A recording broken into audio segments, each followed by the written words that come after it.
Há verdades que não se dizem, mas queimam no olhar. O silêncio fala mais alto quando a alma já não suporta fingir. A dor não é castigo, é espelho.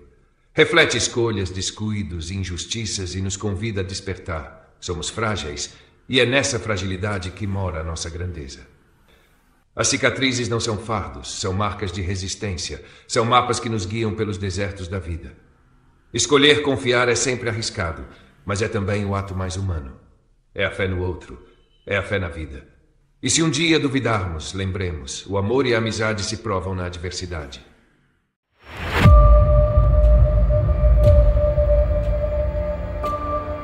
Audiolivro O Silva.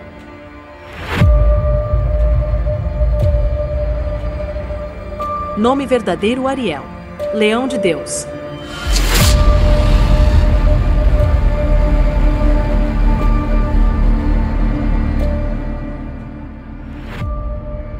Dedicado a um anjo maravilhoso na vida real, Sônia Maria Pascoal, depois Stutzer.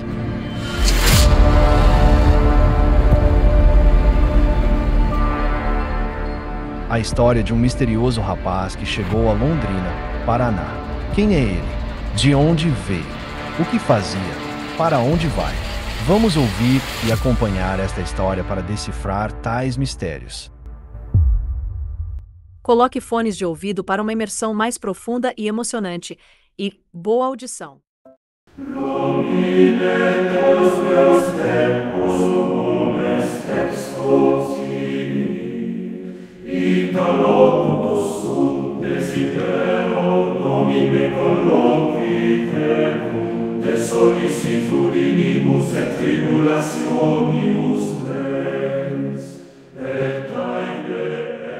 Dom Jaime Coelho, bispo de Maringá, sentiu o coração estremecer ao receber a correspondência do velho amigo de Londrina.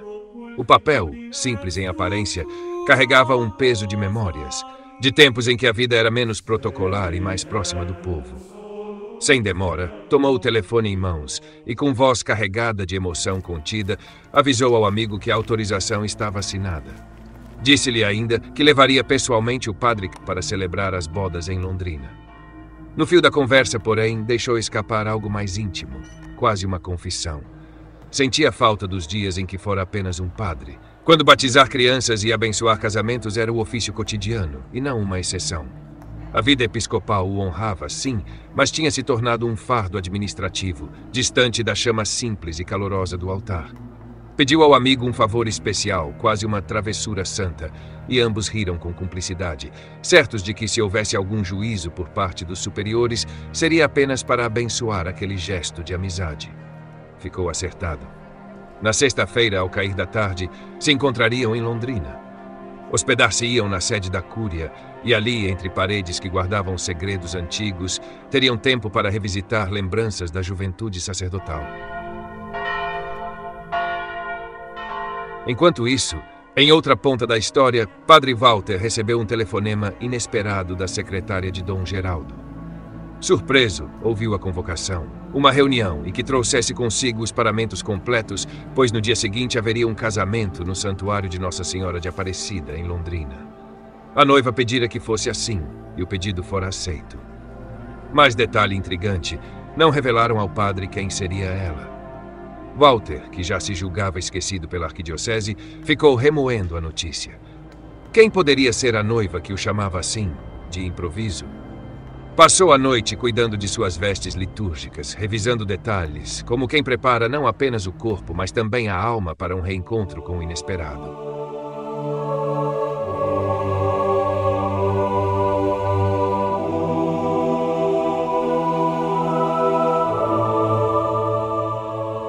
Na mesma tarde, em um cenário completamente distinto, Maria de Fátima atendia no caixa da panificadora quando o barulho metálico de um caminhão a fez erguer os olhos para a rua. Um gigante de madeira estacionara diante da padaria.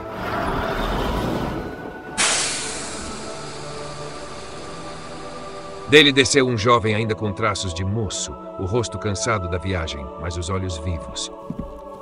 Entrou pedindo, quase em súplica, 1 litro de água bem quente para preparar seu chimarrão. Sentou-se a uma das mesas e, entre um gole e outro, contou sua história. Vinha entregar uma carga na usina em construção de Porecatu, Mas um pneu estourado o atrasara e o fizera perder o caminho. A família já havia seguido adiante. Pai, tios, irmãos, todos caminhoneiros como ele, e com certeza o velho Juvencio, seu pai, já estaria preocupado. Era sua primeira viagem no comboio e talvez, temia ele, pudesse ser a última, pois o atraso seria motivo de dura repreensão. Falava com um peso no peito, entre orgulho e medo, como quem sabe que carrega nos ombros não só a carga de madeira, mas a expectativa de uma linhagem inteira de motoristas.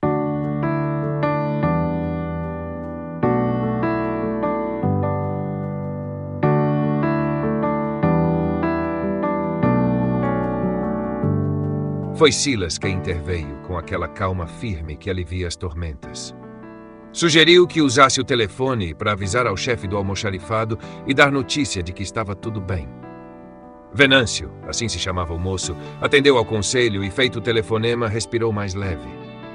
Entre goles do mate fumegante, abriu-se em confidências. Falou da vida em São Marcos, no Rio Grande do Sul, a terra natal. Era o caçula de 5 irmãos, todos moldados na estrada, todos caminhoneiros, como o pai e os tios. Brincou que sua cidade, de tantos caminhões Scania, tinha se tornado a capital do Scania. Tal era a paixão dos motoristas pela máquina potente. Comparava Arapongas, conhecida como a capital do Fenemê, com São Marcos, a sua terra, onde Scania era quase sinônimo de identidade gaúcha. Ter um caminhão da marca era, para ele e seus conterrâneos, mais do que trabalho. Era destino. Era sangue correndo no motor da vida.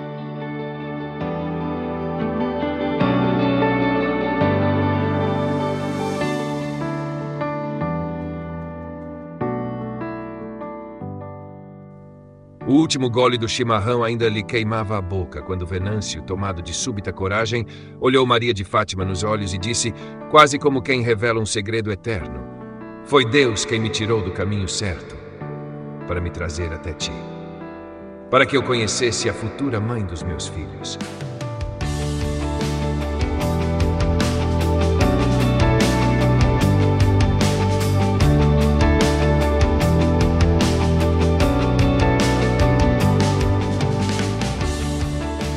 As palavras pesaram no ar, como se o destino tivesse se materializado ali, entre o balcão da padaria e o coração da moça. Fátima corou de imediato, escondendo o rubor atrás de um sorriso tímido, enquanto Silas, que observava a cena, deixava escapar um sorriso discreto. E foi ele quem se ofereceu para acompanhar o jovem caminhoneiro até Porecatu, mostrando-lhe o rumo. A estrada se abriu diante deles, longa e poeirenta. Silas, sentado ao lado, não demorou a notar a destreza de Venâncio ao volante, mas a habilidade não apagava uma preocupação mais funda. Maria de Fátima vai precisar ser forte, disse em tom grave. Não é fácil amar um homem ausente, sempre entregue ao risco das estradas. O perigo de um acidente, um assalto. A cada viagem, ela viverá entre a espera e o medo. A resposta de Venâncio veio seca, quase desafiadora. Eu largarei o caminhão. Pai nenhum vai me impedir. O silêncio que se seguiu foi pesado. Silas não deixou barato. Voltou-se para ele com firmeza. Um homem que não respeita pai e mãe dificilmente respeitará a esposa. Só por essas palavras percebo em ti arrogância suficiente para se perder na vida. A frase cortou como navalha. A partir dali, restou apenas o ronco grave do motor, preenchendo o vazio. Venâncio calou-se, mas dentro dele a consciência ardia. Quis mostrar amor pela filha do padeiro, mas sua impulsividade o traiu. Como diz o ditado, o tiro saíra pela culatra. Quando finalmente chegaram ao canteiro da usina, já na tarde que se esvaía, Venâncio pôde descarregar sua carga. O respeito que o encarregado tinha por seu pai e seus tios facilitou o processo. Mas antes de partir, o jovem caminhoneiro criou coragem. Pediu ao pai alguns minutos. Havia algo importante a dizer. Apresentou Silas. Disse que fora ele quem o guiara no caminho. O velho Juvencio, homem de rosto endurecido pelo sol e pela lida, estreitou os olhos e deixou a voz soar áspera. Você quebrou a primeira regra dos caminhoneiros, jamais dar carona a um estranho. Esse anjo que te acompanha podia ser o diabo disfarçado. A ingenuidade custa caro, custa a vida. Silas, sem se abalar, respondeu com firmeza respeitosa. Seu Juvencio, não vim aqui como intruso, mas como irmão. Vosso filho se encantou por minha irmã, e eu quis conhecê-lo de perto. Sei das imprudências da juventude, mas vi sinceridade em seus olhos. Não foi acaso que o trouxe até a padaria de meu pai. Creio com todo o coração que foi a mão de Deus quem o desviou para ali. Fez uma pausa e a voz lhe saiu ainda mais grave. Garanto que em momento algum Venâncio esteve em perigo comigo. Ao contrário, minha presença o livrou de uma emboscada na saída de Rolândia. Era ali que deveria ter virado, mas foi poupado. Deus escreve certo, mesmo em linhas tortas. O silêncio caiu sobre o grupo. Juvencio respirou fundo. O peso das palavras o fez vacilar por um instante. Silas, aproveitando a fresta aberta, falou de trabalho. Explicou que em Londrina uma indústria de óleo recém-instalada precisava de caminhões para transportar farelo de soja até Paranaguá.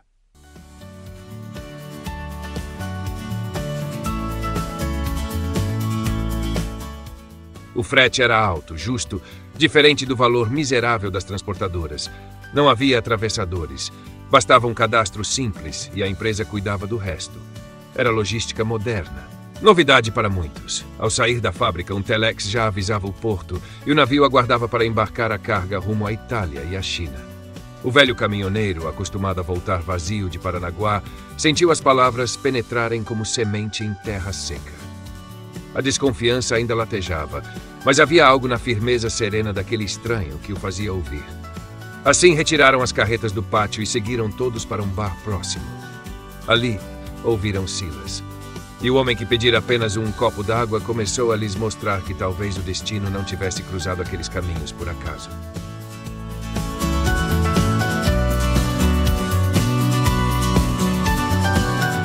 O velho caminhoneiro permanecia em silêncio, tragando cada palavra de Silas como quem pesa ferro no coração. Olhava de lado para os irmãos, depois para os filhos. O contrato com a empresa da usina lhes dava segurança, mas não bastava. Havia caminhões ainda por quitar, dívidas a honrar, sonhos a sustentar.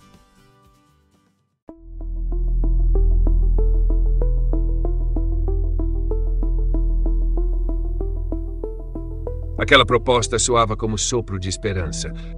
Por dentro, porém, latejava outra inquietação. O caçula, Venâncio. Ele já pressentia no fundo da alma de pai, aquele instinto que não falha, que o menino estava perdido de amores por alguém que ninguém conhecia. E amor, sabia bem, era estrada perigosa, sem mapas nem placas de sinalização. Mas um a um, os homens da família foram concordando. Trabalhariam dia e noite, se preciso fosse, para terminar de pagar as carretas. O cansaço não os amedrontava, pois a fome de futuro sempre falara mais alto. Resolveram seguir até Londrina, carregar a carga nova e descansar no velho posto de Aricanduva, onde o amigo Cláudio, catarinense de alma farta, sempre os recebia com churrascadas que pareciam festas de domingo. Era mais que amizade, era irmandade de estrada. E ali, no meio da bodega, aconteceu o inesperado. Em vez da reprimenda dura que todos esperavam, Juvencio puxou o filho mais moço para um abraço. Beijou-lhe a face, deixando que a dureza se dissolvesse em ternura. Declarou, diante de todos, que os caminhos da vida são incertos, mesmo quando o homem tenta planejar cada curva. Abençoou Venâncio, com lágrimas escondidas no canto dos olhos. Martins, o bodegueiro português, não aguentou a emoção. Para disfarçar, soltou uma gargalhada estrondosa. Essa gauchada é tão macho que até homem beija. Sei não. As risadas ecoaram, mas no fundo todos sabiam. Era só uma cortina para esconder a lágrima que também ameaçava rolar em seu rosto.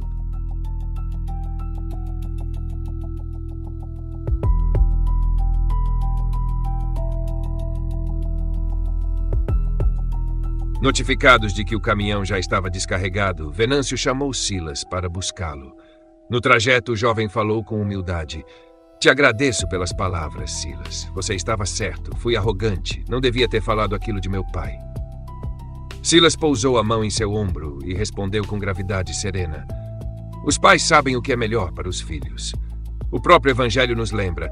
Qual de vocês, se seu filho pedir pão, lhe dará uma pedra? Ou, se pedir peixe, lhe dará uma cobra? Se vocês, apesar de serem maus, sabem dar boas coisas aos seus filhos, quanto mais o Pai de vocês que está nos céus. O coração de Venâncio se quebrou em silêncio. Pela primeira vez, entendeu que o amor que buscava para Fátima precisava nascer primeiro do respeito àquele que lhe dera a vida. Combinaram que ele seria o guia até Londrina, e ao amanhecer estariam prontos diante da empresa de óleos.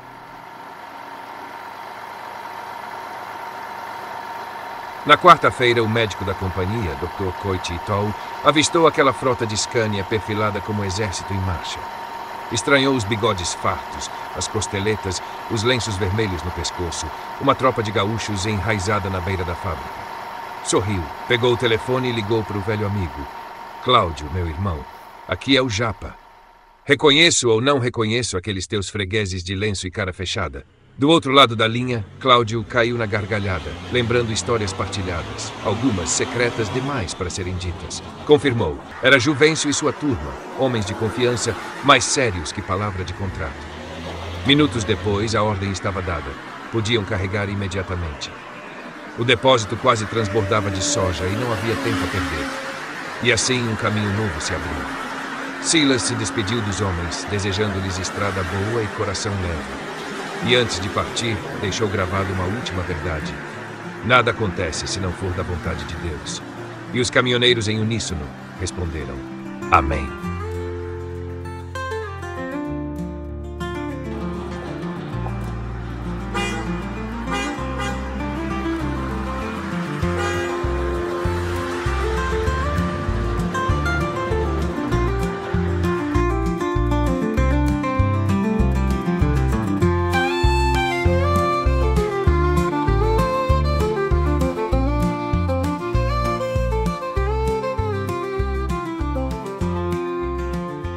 Reflexões filosóficas. A verdade se desvela no olhar. Muitas vezes não são as palavras que revelam quem somos, mas a intensidade de um olhar silencioso. Isso lembra a filosofia existencialista. A autenticidade nasce quando ousamos encarar o outro e, ao mesmo tempo, a nós mesmos. 2. A dor como espelho, não castigo. O sofrimento não é apenas punição, mas reflexo de escolhas, circunstâncias e do mundo em que vivemos. Ele nos ensina que o mal não é uma entidade externa, mas um fruto da liberdade mal usada.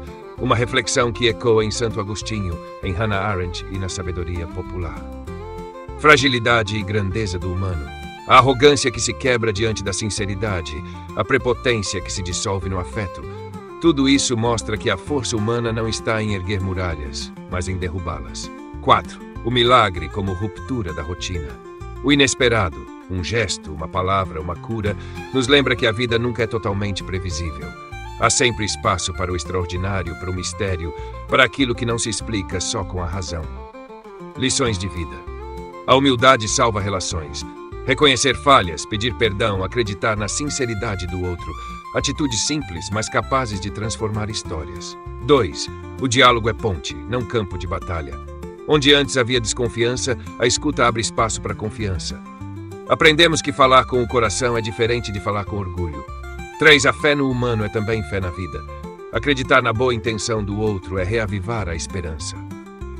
É escolher confiar, ainda que a vida já tenha nos ensinado a desconfiar. 4. As cicatrizes carregam sabedoria. Cada dor sofrida, cada queda, cada silêncio traz uma lição. Carregar cicatrizes é também carregar histórias. E elas podem ser contadas não como fardos, mas como faróis. 5. O amor e a amizade se provam na adversidade. É nos cafés compartilhados em momentos difíceis, nas palavras ditas em horas sombrias, que descobrimos quem realmente caminha conosco. Esses textos nos recordam que a vida é um campo de tensões, entre arrogância e humildade, dor e esperança, silêncio e revelação. Mas, nesse campo, podemos escolher, e essa escolha é nossa maior liberdade.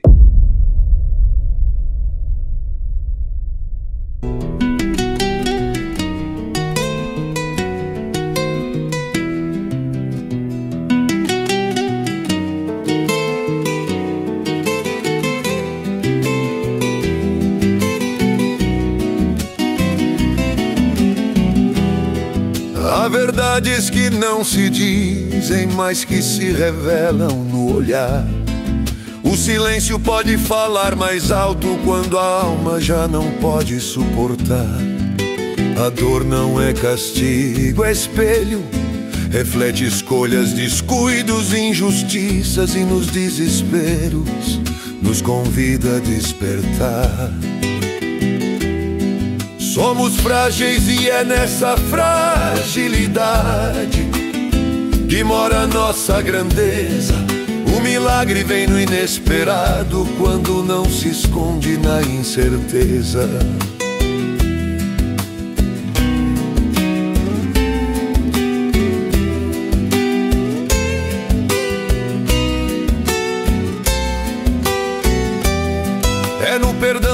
se quebram as muralhas e no bem com todos compartilhado.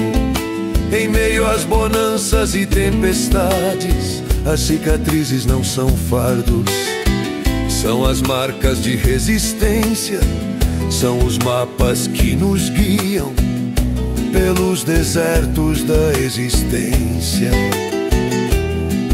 Escolher confiar pode ser arriscado, porém é também o ato mais humano. É fé no outro, é fé que se tem na vida, e assim o tempo vai nos levando.